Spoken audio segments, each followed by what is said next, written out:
வணக்கங்க. இன்றைக்கி நிறைய குடும்பங்களில் பிரச்சனைகளோடு தான் ஒவ்வொரு நாளும் அந்த குடும்பம் ரன் பண்ணிக்கிட்டு இருக்காங்க. எல்லாருமே எல்லா ஃபேமிலியிலும் இருக்குது.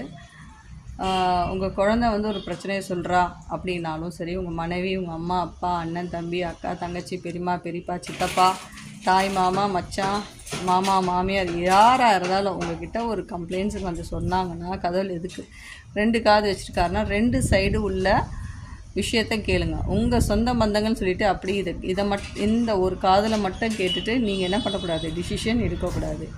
ஆப்போசிட் சைட்லேயும் கேட்கணும். அவங்களும் சொல்லுவாங்க. ஏன்னா இவங்க என்ன பண்ணியிருக்காங்கன்னு அதுதான் கண்ணால் பார்ப்பதும் போய் காதால் கேட்பதும் போய் தீர விசாரிப்பதே மெய். அந்த தீர விசாரணை தான் யார் வீட்லேயும் கிடையாது.